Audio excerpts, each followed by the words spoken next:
It's time for your weekly dose of sparkle.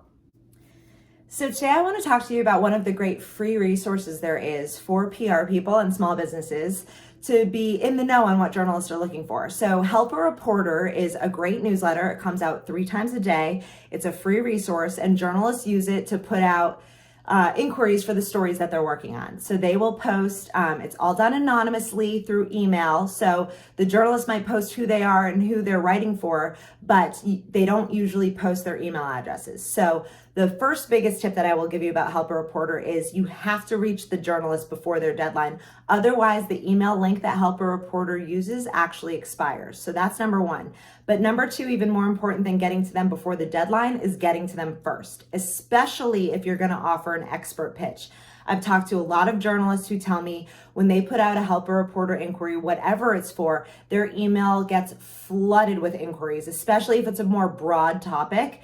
And so oftentimes they find what they need within the first 5 minutes of the newsletter hitting. And so even if the inquiry came out and said their deadline wasn't for another 4 days, I can almost promise you that by the end of day one, they have exactly what they need and they've already filled what they were looking for. So the thing about Help a Reporter, if you're gonna invest the time to make the pitch to go ahead and do it, you've got to react quickly with those.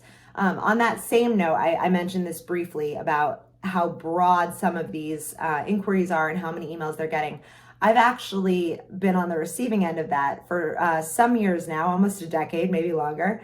I've been working as a lifestyle expert with our local television affiliate of CBS here. And with that, I have the opportunity every month to go on and talk about, some sort of gifting segment, whether it's for Mother's Day or Father's Day or gifts for grads or great beach products, whatever it may be.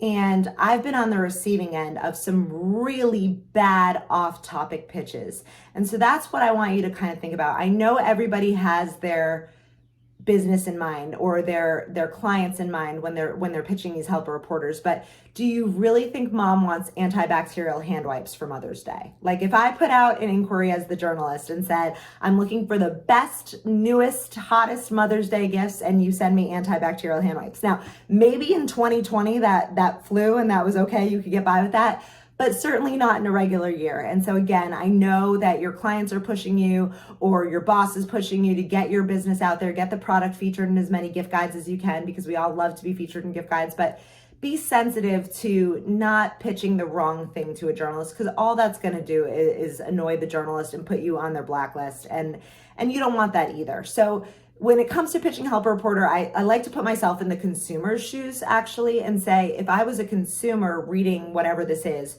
would I actually be interested in that? And if the answer really is no, do yourself a favor, do the journalist a favor, and just don't pitch it.